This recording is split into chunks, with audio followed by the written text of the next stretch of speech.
Hi, my name is Dimitri Topitsis, and today I'd like to discuss with you the topic of psychological trauma, along with brief trauma-responsive services. In this presentation, I'm going to define psychological trauma, explore the prevalence of trauma in our community, discuss primary and secondary symptoms of trauma exposure, and examine service solutions such as the trauma-responsive protocol called T-SBIRT, or Trauma Screening, Brief Intervention, and Referral to Treatment. Our first task is to define trauma. To do so, we have to recognize that trauma is a twofold phenomenon, meaning that if someone is said to have experienced trauma, they must have endured exposure to some type of traumatic experience, and they also must have displayed some type of traumatic stress response.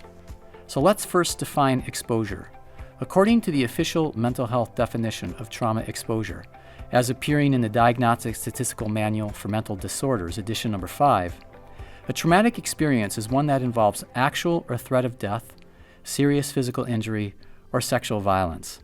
And the experience occurs in one of 4 different modalities. 1, directly, for instance, when being a victim of a violent crime. 2, witnessing someone else's experience of trauma exposure. 3, hearing about a loved one having a traumatic experience. Or 4, hearing about traumatic experiences from a client or someone receiving my helping professional services through what is called secondary trauma exposure. These parameters of trauma exposure show up in the symptom criteria of post-traumatic stress disorder within the DSM-5. Hallmark examples of potential traumatic experiences include childhood physical abuse, witnessing intimate partner violence, invasive medical experiences, war, violent crime, car accidents, and others. Many trauma study scholars, however, criticize this mental health definition of trauma exposure as being too non-inclusive. It doesn't, for instance, take into account non-physical, harmful experiences that are emotionally overwhelming, such as coercive intimate relationships, job loss, or homelessness. It also doesn't account for experiences that aren't just discrete events, but instead are chronic circumstances, such as exposure to racism stress, prolonged death of a loved one, or generational poverty. Finally, this definition doesn't account for subjective reactions to various traumatic experiences. For instance, what may be traumatic for me may not be traumatic for you. Based on the limitations of the definition of trauma discussed in the last slide, an alternative and more inclusive definition of potential traumatic experience has been advanced by the Substance Abuse and Mental Health Services Administration. In this definition, a potential traumatic experience is one that includes events, series of events, or set of circumstances. So right away, this definition addresses the problem of describing traumatic experiences as only discrete events. Next, this definition states that the exposure itself is experienced by an individual as harmful, meaning that it takes into account the person's subjective experience. The definition also characterizes the harm of a traumatic experience as potentially physical and/or emotional, expanding the potential realm of traumatic experiences beyond the realm of the physical only. And finally, the definition also states that this isn't just any old experience, lest it expand the definition of potential traumatic events and experiences too far. No, these experiences must result in significant functional impairment across any one of a number of domains. Regardless of the definition, trauma is often categorized into 2 separate types, Type 1 and Type 2. Type 1 trauma is a single incident, one-time event that is often acute in nature, like a car accident, violent crime, or natural disaster. We tend to recover from single incident events due to innate corrective mechanisms within all of us. In fact, predictors of recovery include social support, resource access, and something called self-efficacy, or the belief that one can solve problems and overcome adversity. Also, if the traumatic experience is impersonal and doesn't lead to injury, it is easier to overcome than if it takes place in the social sphere and results in physical injury. Type 2 trauma, though, is different. It is a prolonged, enduring, and/or chronic experience of adversity that often overwhelms coping. Usually it takes place in the context of social exploitation, like intimate partner violence, child abuse and neglect, or ongoing poverty, and it tends to be difficult to recover from. Traumatic experiences are much more widespread than once imagined. For instance, 2/3 of the general population experiences some sort of potential trauma in childhood, while 14% of children has 4 or more potential traumatic experiences. Across the general population, 70% or a bit more endure one traumatic experience during life, while 25% endure 5 or more different types of lifetime traumas. But you can see that traumatic experiences aren't equally distributed. Children growing up in households with low annual incomes, or adults earning comparatively low annual incomes, endure traumatic experiences at even higher rates than the general population. Perhaps this is unsurprising, but it's important to note nonetheless, particularly when we look at multiple experiences of trauma. For instance, 2/3 of adults with low annual incomes experience 5 or more different types of lifetime traumas compared to 25% or 1/4 of the general population. The consequences of type 1 or type 2 trauma exposure include both primary or short-term and secondary or long-term effects. In the immediate aftermath of a traumatic experience, one often develops intrusive thoughts of the trauma or re-experiences the trauma through memory in the form of nightmares, flashbacks, or other related problems. These memories arise as a result of encountering trauma reminders in the environment, that is, trauma triggers or cues. But they can also surface spontaneously. They are uncontrollable and unpleasant, and therefore re-experiencing is often described as the worst of the post-trauma reactions. To manage intrusive thoughts after exposure to a potential traumatic experience, one often engages in behavioral or mental avoidance. Behavioral, effortful avoidance occurs when one intentionally avoids people, places, or things that are reminiscent of the traumatic experience. This is a reasonable strategy unless it interferes with goal attainment. Automatic or mental avoidance happens through suppression or repression. Substance misuse often constitutes a form of avoidance. And while effective in managing intrusive thoughts, at least in the short term, substance misuse and avoidance in general can create many negative unintended consequences. The final primary symptom of trauma exposure is hyperarousal, also known as hypervigilance. This describes a state of always being on alert for threat and danger. This low-level experience of chronic anxiety manifests as jumpiness, sleep disturbance, aggression, and irritability and concentration problems. It's no wonder that in the long term, trauma exposure can lead to a number of different negative outcomes, given what happens in the short and intermediate terms.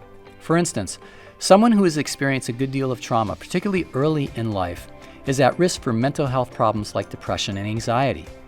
If someone is constantly feeling badly about themselves, given their exposure to trauma, and experiencing a lot of shame, and or if that person is feeling badly about the world, given their trauma exposure, then it is clear to see how depression can develop.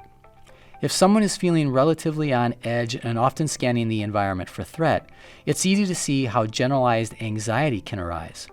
We've already talked about behavioral health problems such as substance misuse and how that can arise in the aftermath of trauma exposure. And finally, physical health problems can also arise given that exposure to trauma can prime the system for being on alert for threat, thereby putting not only the mind but also the body in a compromised position.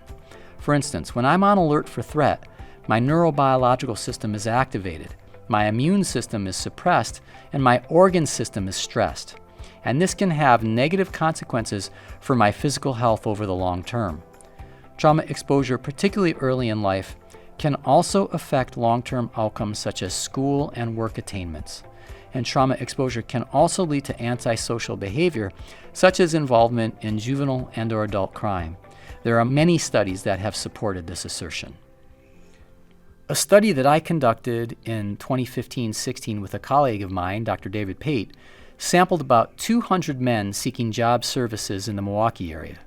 The study showed that childhood traumas or adverse childhood experiences are related to employment problems and to arrest or incarceration in adulthood.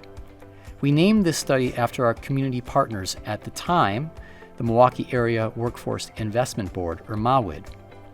In this slide, you can see that with each increase in the number of childhood adversity types that someone reported, the chances of having employment problems or being arrested or incarcerated in adulthood increase significantly in a ladder-like dose-response fashion.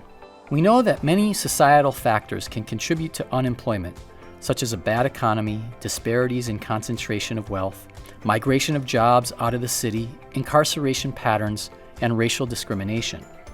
We use data from the Mahawib study to test individual-level factors that can contribute to unemployment, however. We found that childhood trauma undermined employment due in part to substance misuse and depression. In other words, childhood trauma led to depression and substance use, which in turn led to unemployment and arrest or incarceration. While trauma is prevalent and consequential, there are ways we can overcome it. First, we want to understand what trauma is and how it affects us, particularly within the context of caring support. More specifically, it can be helpful to acknowledge, even to ourselves, what, if any, types of traumatic experiences we've endured and how these experiences affect us. Second, it's helpful to have reliable relationships in order to function well. These relationships can help us cope with and even overcome the effects of trauma, whether we decide to talk about our experiences or not. Third, developing positive coping skills in the aftermath of trauma exposure is critical in helping to stabilize oneself and transcend the experience of trauma. These positive coping skills can include social skills, contemplative practices like prayer, playing and listening to music, exercise, reading, and a number of others.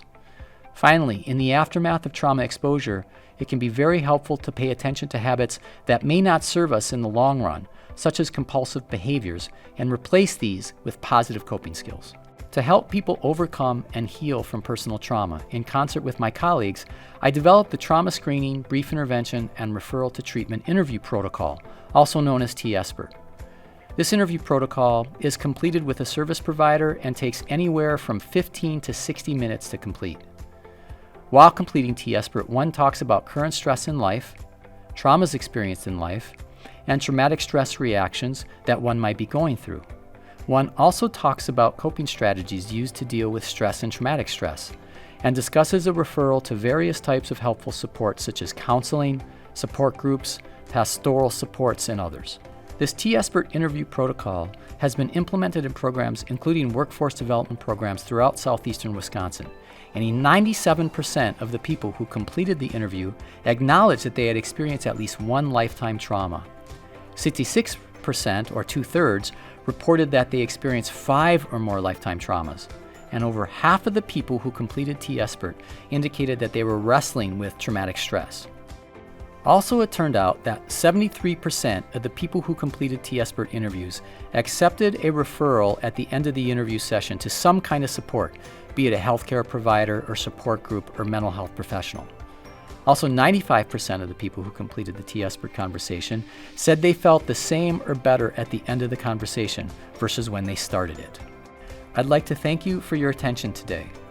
The final message I'd like to share is that while trauma is widespread and consequential, it is also surmountable with support. In other words, we don't have to suffer from traumatic stress without the help of others. We can find support and find relief. I wish everyone well and hope that you will take advantage of the resources available to you to overcome the difficult life experiences that you may have encountered. Thank you.